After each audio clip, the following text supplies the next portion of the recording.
alleged violation of the Students' Loan Act.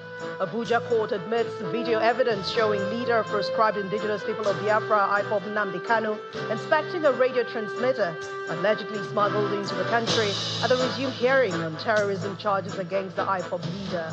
And Germany's new chancellor tells Ukraine's Volodymyr Zelensky that Berlin will help Kiev produce long-range missiles to defend itself from Russian attack. On business news tonight, Debt Management Office records over 2.2 trillion naira from its latest 7 years to cook bond issuance as total subscriptions climbed by more than 730%. On sports news tonight, defending champion Iga Swiatek powered away past Emma Raducanu to advance to the third round of the French Open. From the nation's capital, FCT Minister Nyesom Wike says Monday's explosion in the nation's capital was caused by an individual without knowledge of explosives and not a suicide bomber.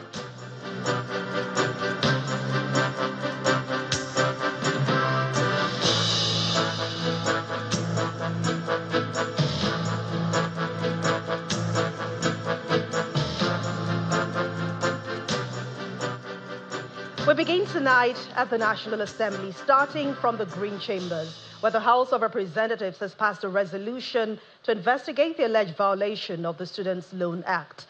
This is sequel to a motion of urgent importance on alleged unethical practices in the disbursement of the student loans by Honorable Aliyu Abdullahi. The lawmaker cites cases of students who have graduated still receiving loans, as well as loan payments to institutions even after students have paid their fees, among other things. Our National Assembly correspondent Terry Ikumi reports. Wednesday's plenary begins with yet another set of defections to the All Progressives Congress. Representative Ngozi Okoli from Delta State decamps from the Labour Party, and Representative Olanrewaju Akingbaso decamps from the People's Democratic Party.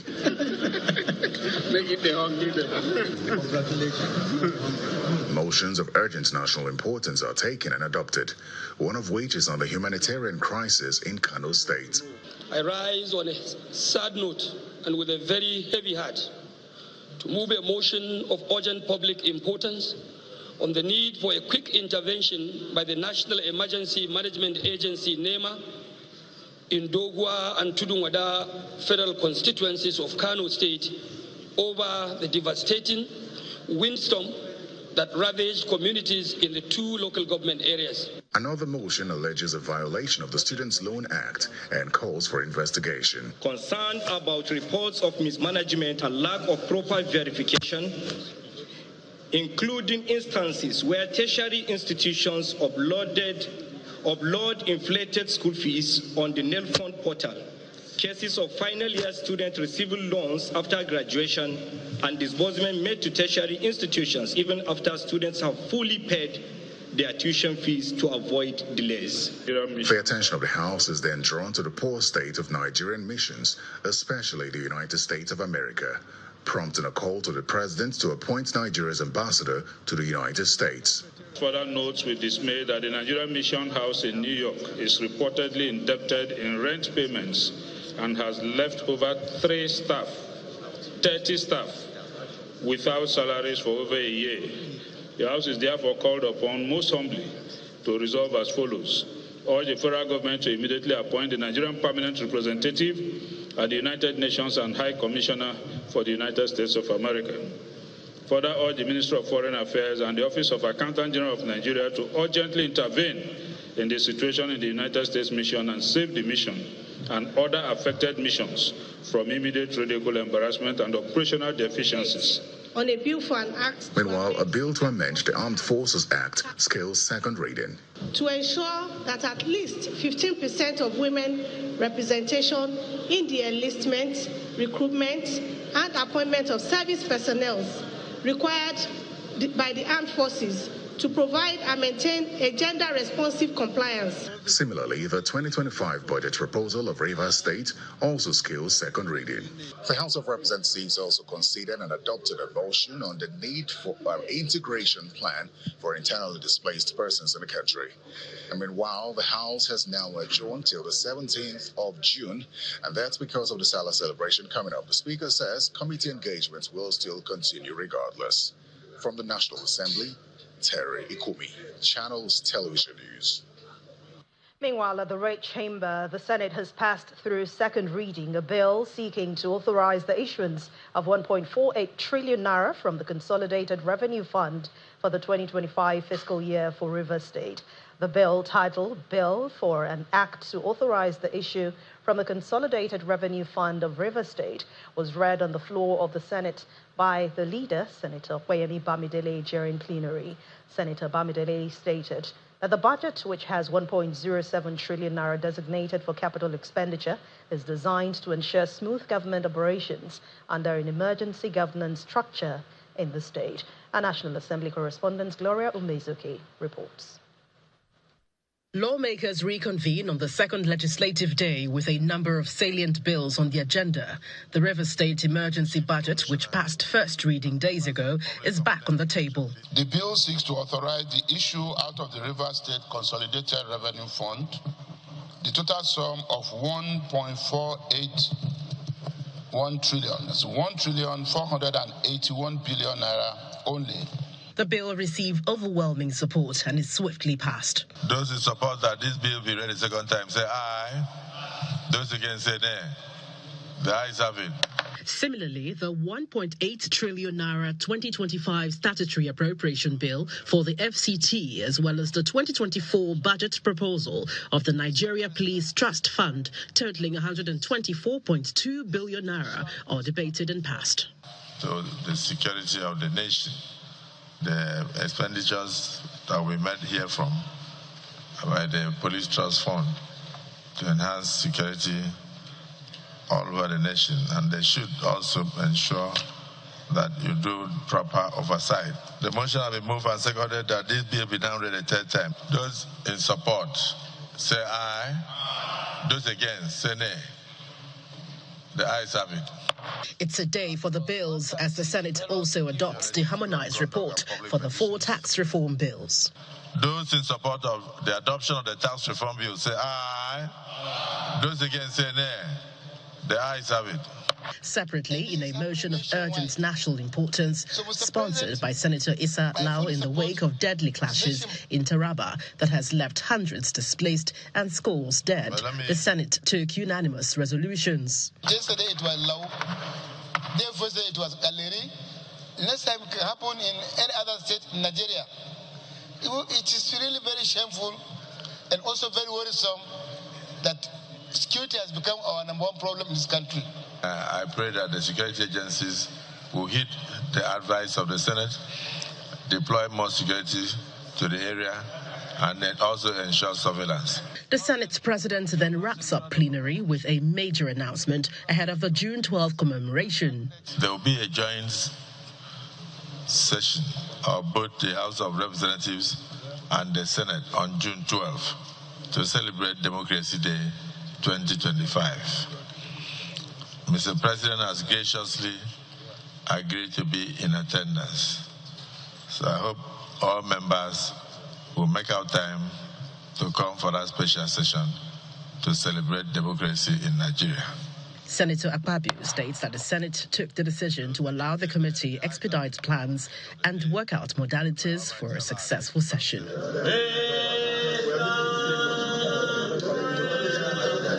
From the National Assembly, Gloria Umezuki, Channels Television News. To the courts now. The Federal High Court in Abuja has admitted video evidence, including one where the leader of the proscribed indigenous people of Biafra, Nnamdi Kanu, is seen inspecting the radio transmitter allegedly smuggled into the country. And this is one of the highlights at the resumed hearing of the alleged terrorism charges preferred against Mr. Kanu. However, the IPOB leader maintains that he made statements under duress sometime in October and November 2015. Our correspondent, Emanuela Ekele, reports.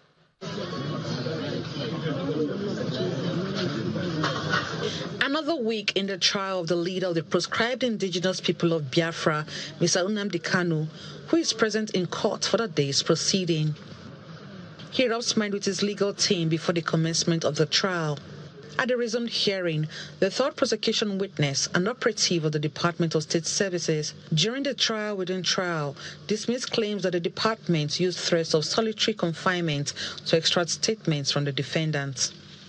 Mr. Kanu had claimed that one Mr. Brown, a DSS operative, made a threat about solitary confinement. But the witness clarified that the names of the officers who took part in the interview are James, Ibrahim, and Collins, with no Mr. Brown among them. The witness maintains that the defendant was given preferential treatment and expressed shock at the allegations of using force to get him to make certain statements, including calling former President Goodluck Jonathan and former President Muhammadu Buhari unprintable names. According to the witness, the statements were allegedly made when he granted an interview with a US-based online medium. And it was during the same interview that the defendants used the term zoo to refer to Nigeria. The contentious items were 3 written statements made at the DSS headquarters by Kanu on October 23rd, 24th, and November 4th, 2015. The statements, along with video recordings of his oral statements on October 21st and 23rd, 2015, were also tendered. At this point, Justice James Omotosho ordered the conduct of trial within trial to clear the air on the admissibility or otherwise on the statements the defendant claims were gotten under duress. In the 3 footages played in court by the prosecution to prove that Nnamdi Kanu made his statements voluntarily, Mr. Kanu admitted being the founder and director of Radio Biafra. At some points during the trial within trial, Nnamdi Kanu took the witness stand to give evidence in his case. In his testimony, he claimed that he was denied access to his lawyers and struck by a DSS operative when he was picked up in Lagos in 2015. But the same operative later apologized on their way to the airport en route Abuja. Meanwhile, Justice James Omotosho has adjourned the matter till May 29th for the continuation of hearing and to deliver a ruling on the admissibility of the statements. Emanuela Ekele, Channels Television News.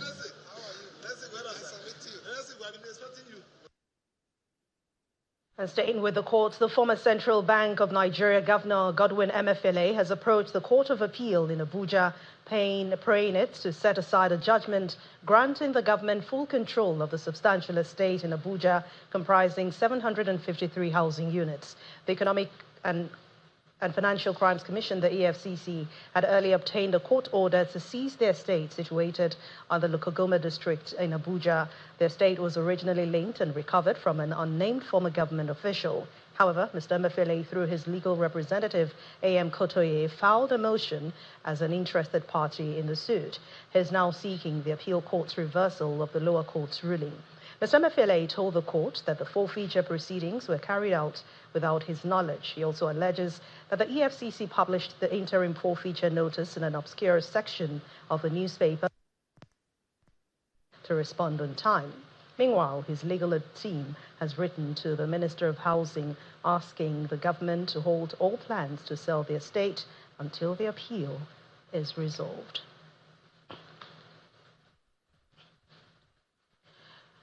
And still to come on the news at 10 in part 2. After the break, President Tinubu joins other leaders from the sub-region for the celebration in Lagos, reaffirming Nigeria's commitment to ECOWAS. Please join us again.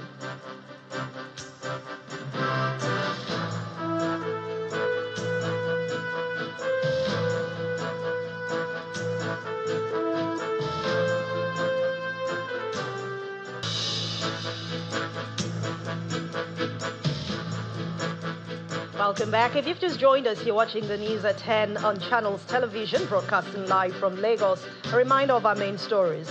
President Bola Tinubu, former head of state Yakubu Gowon, joined West African leaders for the 50th anniversary celebration of the Economic Community of West African States, ECOWAS. House of Representatives passes resolution to investigate alleged violation of the Students' Loan Act. Abuja court admits video evidence showing leader of the proscribed indigenous people of Biafra, Nnamdi Kanu, inspecting a radio transmitter allegedly smuggled into the country at the resumed hearing of terrorism charges against the IPOB leader. And Germany's new Chancellor Friedrich Merz tells Ukraine's Volodymyr Zelensky that Berlin will help Kiev produce long-range missiles to defend itself from Russian attack.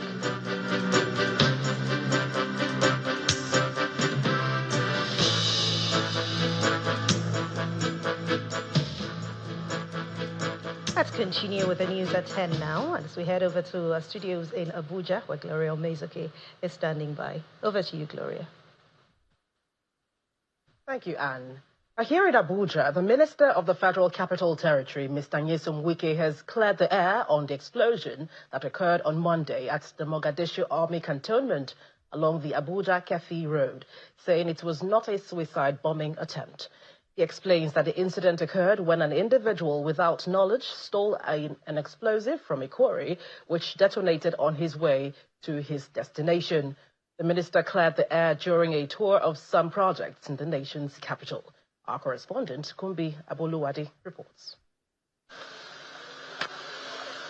The Minister of the Federal Capital Territory, Mr. Nyesom Wike, embarks on his routine inspection of project sites in the nation's capital. His first stop is the International Conference Center, which has been under renovation.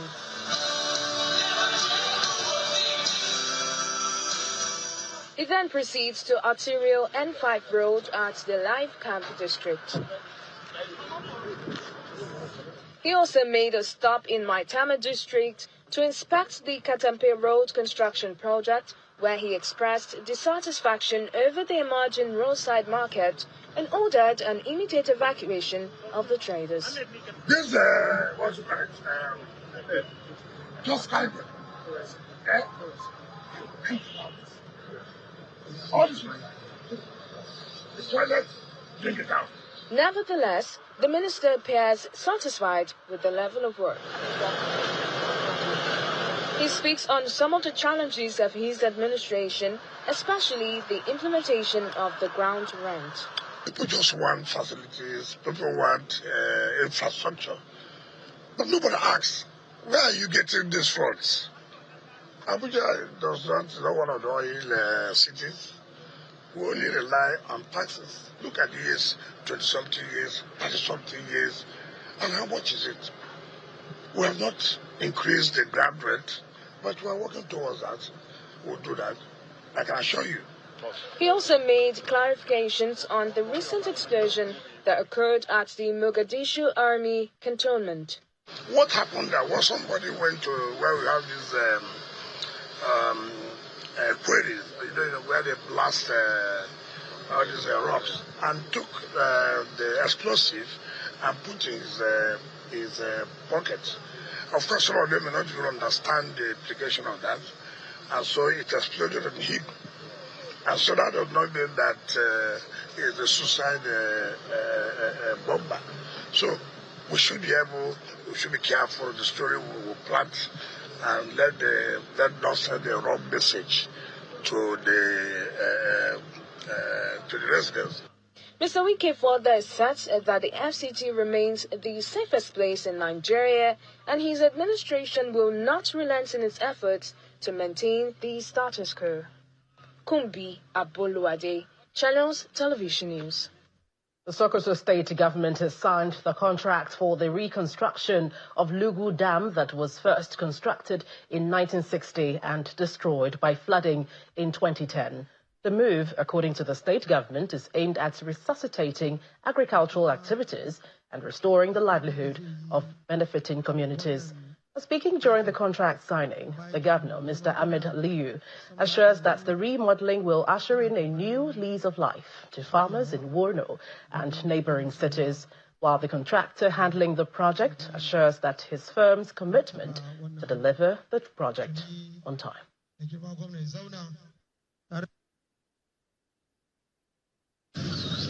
The contract signing is the beginning of the end of hardship that affect farmers in Murna local government, and it is embarrassed. It is also the beginning of the reconstruction of Lugu Dam, and by extension, the beginning of restoration of livelihoods that were lost when the dam collapsed. The current reconstruction, rehabilitation, and remodeling of the dam under this administration involve having 64 million cubic meter of water in the dam, establishment of the 7.14 kilometer of the dam embankment. It will also rehabilitate a 10.8 kilometer of roads within the Wurno irrigation scheme. This contract is in collaboration with the World Bank, and it costs 32,400,668,694 naira 73 kobo. And a total of 1,200 hectares of irrigation land will be rehabilitated for irrigation activities. In essence, the Lugu Dam and Wurno irrigation scheme have been made functional again, courtesy of this administration. We hereby promise to deliver this project safely, timely, and with good standard. We will cooperate closely with the concerning state authorities and the local communities, creating more job opportunities. We will promise to mobilize to site immediately rather than waiting for the advance payment. We believe under the leadership of the governors, this construction is not only just a beginning. We will contribute more for the Soto State economic development. Well, Governor Sheriff Oborewori of Delta State has presented a state address to the Delta State House of Assembly, highlighting his administration's achievements over the past 2 years. A key among them are road infrastructure projects, reforms in education, and efforts to improve security. The governor also addressed issues surrounding the delineation exercise in the Warri Federal Constituency by INEC, which has generated a lot of concern among the various ethnic groups. Governor Sheriff Oborewori is present at the hallowed chambers of the Delta State House of Assembly. Right Honorable Elder Sheriff Francis Orohedo Oborewori, Governor of our dear state, to present a State of the State address. After the necessary protocols, the governor mounts the podium to make his speech, which lasted for more than 1 hour. Today marked the first State of the State address. He reels out what he described as verifiable achievements of his administration since assuming office, pointing to massive investments in infrastructure, completion and ongoing construction of critical road projects across the state, including what he described as his flagship projects. 153 road projects were awarded by this administration, measuring 1,378.59 kilometers, with additional drains of 292.05 kilometers. So far, the following roads have been completed. He also mentioned significant progress made in the education sector, including the renovation of schools, recruiting qualified teachers, and improving the learning environment for students in both rural and urban areas. On security, the governor acknowledged the painful Okwama killings, which claimed the lives of military personnel in 2024. He insists the state government is working with security agencies to address all insecurity issues. The issue about security is not something you just bring out to the public. There are a lot of things we've achieved. A lot of people have been arrested, a lot of kidnapping, a lot of arms have been recovered, but not to hinder the investigation. With the new policy of the police these days, they don't like showcasing those things. I assure all debtors and residents in the state that the security agencies are on high alert and are responding appropriately to threats to our collective security and safety. At the end of his speech, he formally submits his documents, which was unanimously adopted by all the members of the House. That this Honorable House express immense thanks for His Excellency, Right Honorable Sheriff Francis Oromo, Governor of Abia State, for the presentation of the state address and a vote of confidence from the governor for his transparency and accountability in the administration of the state. Those in favor say aye. Aye. Those against say nay. The ayes have it. With just 2 years in office, Governor Boyewori says his administration remains committed to delivering on its more agenda, focusing the overall development of the state and residents of Delta State.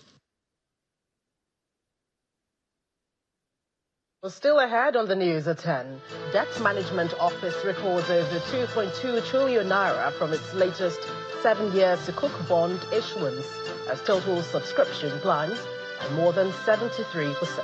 But that's in business news. Please join us again.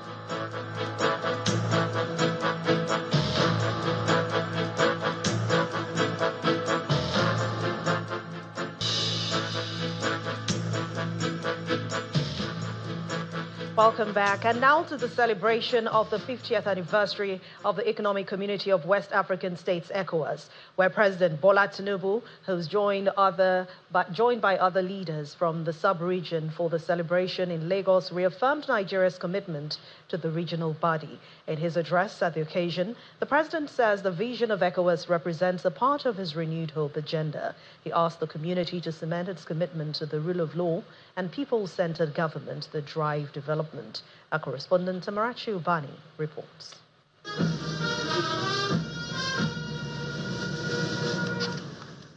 The day begins with a brief ceremony at the NIIA, reenacting the signing of the Treaty of Lagos, which led to the establishment of the ECOWAS in 1975.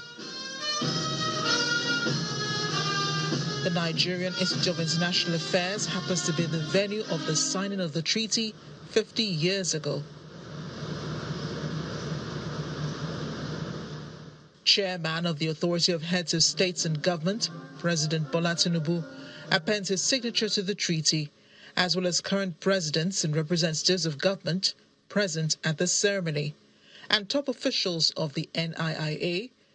The event is witnessed by the only surviving founding member of the ECOWAS, General Yakubu Gowon, the Nigerian Minister of Foreign Affairs, Yusuf Tugar, the Minister of State for Foreign Affairs, Bianca Odumegwu Ojukwu, and other members of the President's cabinet. The new declaration of the treaty is then read out. In honor of the dream of our founding fathers, we, the heads of state and government of the member states of the Economic Community of West African States, have signed this declaration, done at Lagos this 28th day of May 2025. Leaders quickly proceed to the Echo Hotel and Suites for celebration of ECOWAS Jubilee, where a number of side attractions buttress unity and integration within the community, including a 4-minute painting by speed paint artist Shehu Adebayo. It is of General Yakubu Gowon.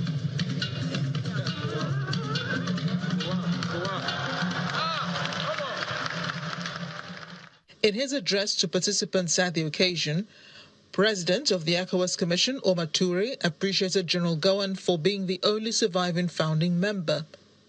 He praised ECOWAS for achieving regional integration, responding to crisis, and wading through recent geopolitical tension. We have demonstrated to the world that the African solution actually works. Fired by a strong solidarity among our member states, we are constantly looking out for each other as we solidify our community. Closing out the ceremony, President Bola Tinubu recognized ECOWAS' tireless work of integration. Let us renew our compact with one another, with courage, clarity, respect, and determination that we will promote trade, we will promote unity, we will conquer all forms of challenges, that is terrorism, banditry, and hatred. This has been a very special and significant celebration for the Economic Community of West African States, which today has been highlighting its achievements. But as President Bola Tinubu said, it's not about celebrating the past, but embracing the future. He spoke to the youth. That was something we saw a number of times in this hall. People addressing the young people, and then he said he wanted to hand over to them a banner without stain. ECOWAS looks forward to another 50 years with more achievements in tow. From the celebrations here in Lagos, Amarachi Ubani, Channel Television News. Meanwhile, former President Muhammadu Buhari has attributed his inability to attend the 50th anniversary of ECOWAS to a medical checkup in the United Kingdom. In a letter addressed to the President Bola Tinubu, the former president congratulated the regional bloc on the occasion of its 50th anniversary while expressing regret over his inability to attend the historic celebration. He extolled the achievements of ECOWAS over the past 5 decades, acknowledging the regional body's resilience in the face of daunting challenges. Mr. Buhari also paid tribute to retired General Yakubu Gowon, Nigeria's former head of state, the only surviving father of ECOWAS, commending his pivotal role in the creation of the regional bloc in 1975. To other stories now, the traditional ruler of Ogali Kingdom and other stakeholders in LMA local government area of River State have scored Pipeline Infrastructure Nigeria Limited high for its success in reducing infractions on the Trans-Niger pipeline, which traverses the kingdom. The monarch, who was speaking during the interaction with journalists in his palace, explains that the surveillance company has done very well since taking over the surveillance of the TNP about 3 years ago. According to data released by the Nigeria Upstream Petroleum Regulatory Commission, NUPRC, the nation has witnessed a significant decline in oil theft in the Niger Delta. And part of the reason for that is the government's engagement of private surveillance companies to secure the pipelines. One such company, Pipeline Infrastructure Nigeria Limited, has received widespread commendation and is being lauded yet again by the traditional ruler of Ogali in Eleme, who heaps praise on it for its role in reducing crude oil thefts on the Trans-Niger pipeline.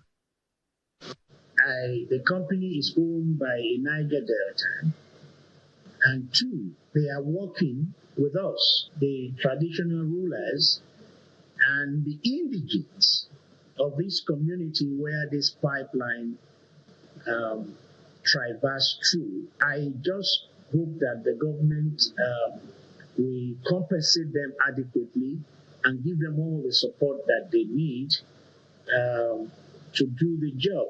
The community's youth leader, Noble Obari, weighs in on the conversation, saying with the advent of the company, oil theft has drastically reduced in their community.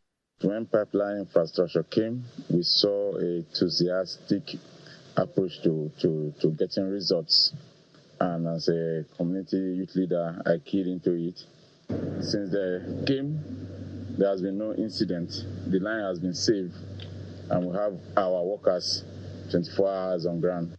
Other residents also applaud the company's contribution to local stability and economic security, calling on the federal government to maintain its partnership with such companies. With the introduction of a PINL on the line for over 2 years now, the threats on the line and the pipeline vandalism has been minimized. There has been no incidents of oil theft since the emergence of relief on the line. We've been on the line for over 2 years now, and it has been peaceful. There has been no case of illegal oil thefts, illegal refineries. There has been nothing. The line has been safe and free from all form of vandalism. Though the Trans-Niger pipeline runs through 215 communities across Bayelsa, Imo, Rivers, and Abia states, PINL strategically manages its relationships with all of them in a way that has reduced infractions on the pipeline to the barest minimum. Charles Oporum, Channels Television News. And now to company news. Fidelity Bank PLC has marked the 2025 Children's Day celebration right here in Lagos with a vibrant and colorful event that drew hundreds of excited children. The highlight of the day included the presentation of scholarship awards and the official unveiling of the superhero-themed short story collection crafted by young talents who participated in the bank Read to Lead creative writing competition. The Fidelity Bank Children's Day celebration kicks off with a tour of the bank's head office and banking hall, giving children a chance to meet and interact with staff members, some even trying their hands at mini banking. The fun moves to a vibrant fantasy land, bursting with color, games, and surprises. From face painting to bouncing castles, every corner offers joy and laughter for the energetic young guests.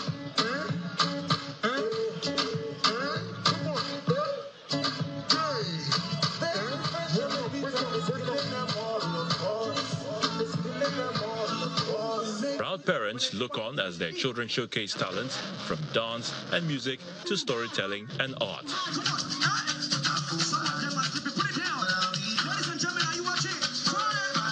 There's plenty to eat and drink, fueling the fun and drawing smiles from delighted young faces. It's very entertaining and good to stay in. I played a lot of games like VR and I think bouncy castles and stuff. I also took a lot of snacks like a slushie, and that's all I've done today. On a normal day, Children's Day is like really boring for me because I'm in school, I'm in boarding, and we don't do anything much. But when I came here, I really enjoyed myself. It's really nice. I love it. But it's not just about fun and games. One of the day's key moments is the presentation of financial scholarships to young beneficiaries of the Fidelity Savings Loyalty Scheme, aimed at promoting early financial literacy and academic excellence. Next is a celebration of creativity and imagination, the official unveiling of a special anthology featuring stories and essays written by the 30 finalists of the Fidelity Bank Read to Lead Project 2024. Fidelity Bank's Managing Director and Chief Executive Officer, Nneka Onyali-Ikpe, describes these initiatives as part of the bank's broader commitment. What we're trying to do here is to encourage the reading culture. As a bank, we noticed that the reading and writing culture was dying gradually in Nigeria, I guess because of all the pressures on parents and all that. So we're encouraging parents to teach the children to read and to write because it helps them when they grow older. You know, in their literature and all other literary arts that they'll get involved in and everything else. The day wraps up with cheers, laughter, and cake cutting, ending the celebration on a sweet note. Thank you. Let's go. Children's Day, as Fidelity Bank has shown, is not just about celebrating children. It's about investing in their dreams, creativity, and boundless potential. Let's now join Dominic Iwe with his stories from the world of business.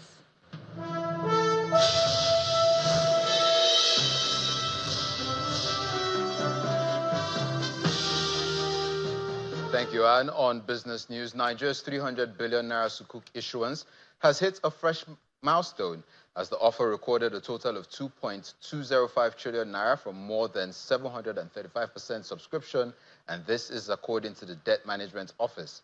This latest milestone, achieved from the 19.75% 7-year forward lease instrument, which is aimed at raising funds for critical road projects across the country, is the highest since its inception in 2017.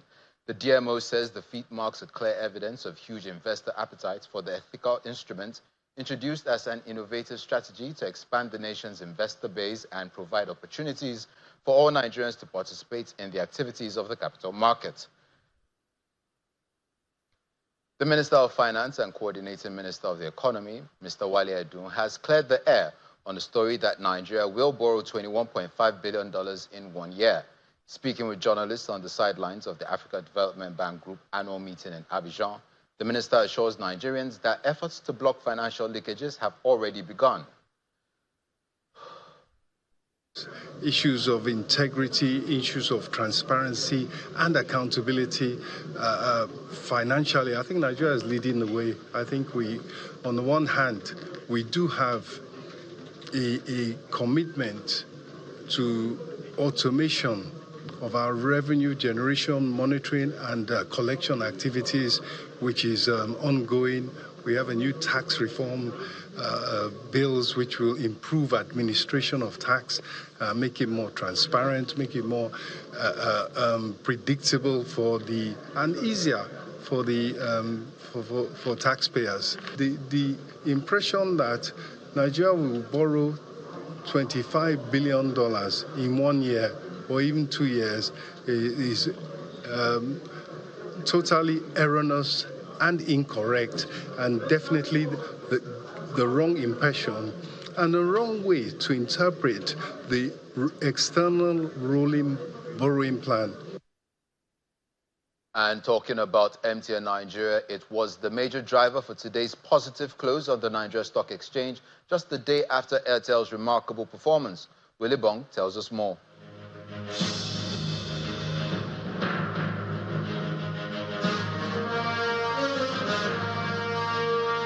Welcome to the stock market reports. The NGX is on a winning roll. A lot of price movements in the markets. The index rose today further, up 0.27%, and currently it is standing at 111,902 points. Apparently, investors sustain the positive momentum we saw yesterday after hitting that all-time high. And today we have telco giant MTN Nigeria to thank for this. The company's share price grew by 5 naira to close at 275 naira. A credit rating firm GCR affirmed MTN Nigeria's AAA and A1 plus ratings. Maybe the positive sentiments we're seeing for telco giant MTN Nigeria could be attributed to this. However, banking is down today 0.1%. Can be Christmas every time. So Okomu Oil drove the consumer goods sector, and we saw bargain hunting in O&O, which lifted the oil and gas counter. Yesterday it was Airtel Africa, today MTN Nigeria, tomorrow we'll watch and see. And that's the stock market report. Will Ibong signing out.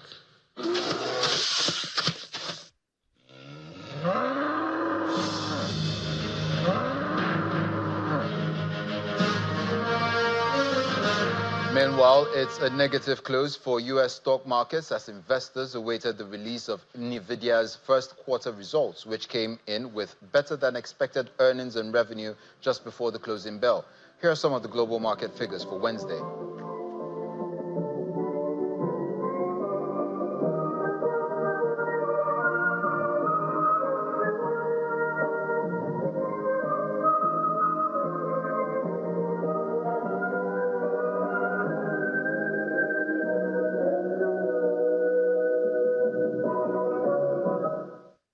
And that's it on Business News. Back to Anne for the rest of the news at 10.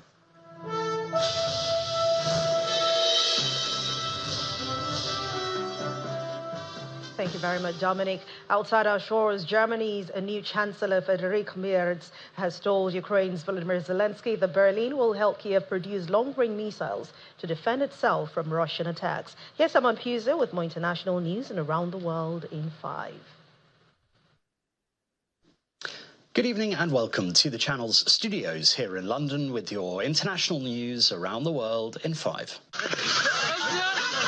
Thousands of Palestinians have overrun an aid distribution site in Gaza set up by a controversial US and Israeli-backed group a day after it began working there. Videos showed crowds walking over torn-down fences at the Gaza Humanitarian Foundation's compound in the southern city of Rafah. The Israeli military said troops nearby fired warning shots. The GHF, which uses armed American security contractors, aims to bypass the UN as the main supplier of aid in Gaza, where experts have warned of a looming famine after an 11-week Israeli blockade that was recently eased. The UN said it had a detailed plan ready to get enough aid to the desperate population of 2.1 million people. frankly, these these images are heartbreaking, to say the least. As the Secretary General noted last week, we and our partners have a detailed, principled, operationally sound plan supported by member states to get aid to desperate population. Meanwhile, Elon Musk has criticized one of the signature policies of Donald Trump, marking a break from the US president, who he helped to win re-election in 2024. Last week, the US House of Representatives narrowly passed what Trump calls his big, beautiful bill, which includes multi-trillion-dollar tax breaks and a pledge to increase defense spending. It will now head to the Senate. Mr. Musk said he felt the plan undermines the work he did for the president on reducing spending. So, I was disappointed to see the massive spending bill, frankly, which increases the budget deficit, not just decrease it. I think a bill can be big or it can be beautiful, but I don't know if it can be both. Many Canadians King Charles III has given a major speech at the opening of Parliament in Canada, in which he sought to define its place in an uncertain world and its relationship with the US. The address in Ottawa set out the government's priorities on behalf of new Prime Minister Mark Carney, whose Liberals won the country's general election in April. The campaign was dominated by US President Donald Trump's threats to Canada's independence. The King, who is Canada's head of state, said relationships with partners, including the US, were changing, and he stressed the sovereignty of both nations. Yet this moment is also an incredible opportunity, an opportunity for renewal. A confident Canada can seize this opportunity by recognizing that all Canadians can give themselves far more than any foreign power on any continent can ever take away. And that by staying true to Canadian values, Canada can build new alliances and a new economy that serves all Canadians. Dubbed Germany's forgotten genocide and described by historians as the first genocide of the 20th century, the systematic murder of more than 70,000 Africans is being marked with a National Day of Remembrance for the first time in Namibia. Almost 40 years before their use in the Holocaust, concentration camps and pseudo-scientific experiments were used by German officials to torture and kill people in what was then called Southwest Africa. The victims were targeted because they refused to let the colonizers take their land and cattle. Genocide Remembrance Day in Namibia follows years of pressure on Germany to pay reparations. SpaceX has launched its 9th Starship test from Starbase in Texas, but the rocket encountered issues in orbit because of a booster exploding shortly before its expected splashdown. The early explosion led to fuel leaks, which caused the rocket to begin spinning uncontrollably. SpaceX said its flight team had lost altitude control as the vehicle continued its atmospheric re-entry. In March, a Starship rocket on its 8th test flight exploded shortly after it launched from Texas, grounding flights and triggering warnings about falling spaceship debris. And a large container ship that ran aground and crashed into a garden in Norway last week has been refloated. Johan Hellberg, who owns the house the ship nearly crashed into, said he wouldn't have traded this experience for anything, as he watched it being removed from his property. Get a ship in your garden and you'll find life worth living, he told a Norwegian TV channel. The country's prosecutors have charged the ship's second officer with negligent navigation after he allegedly fell asleep on duty. No one was injured in the incident. And that's your international news around the world in 5. Now back to the Channel's studios in Lagos.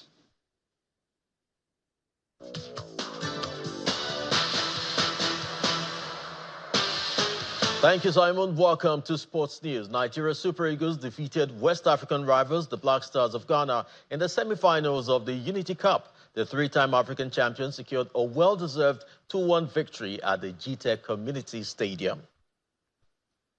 And Chelsea rolled back to beat Real Betis 4-1 in the UEFA Conference League final in Wrocław, becoming the first club to claim all 4 major European trophies.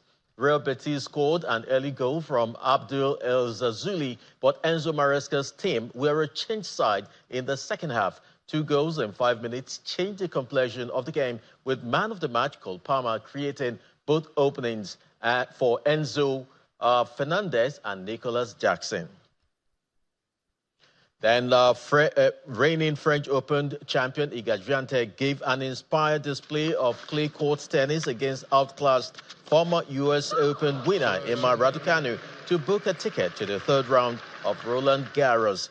Poland's Swiatek swept to a 6-1, 6-2 win in 79 minutes in court, where she has lifted the trophy 4 times, including for the last 3 editions.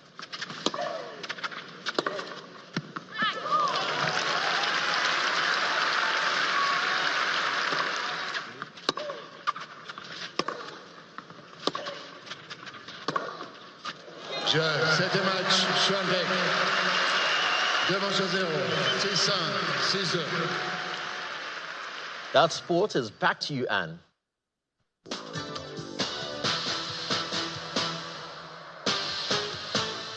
Thank you, Chris. And the main news again. President Bola Tinubu and former head of state Yakubu Gowon were today joined by other West African leaders for the 50th anniversary celebration of the Economic Community of West African States, ECOWAS. That's the news at 10 tonight. Thank you so much for watching. I'm Anne Nwawadu. Have a restful night.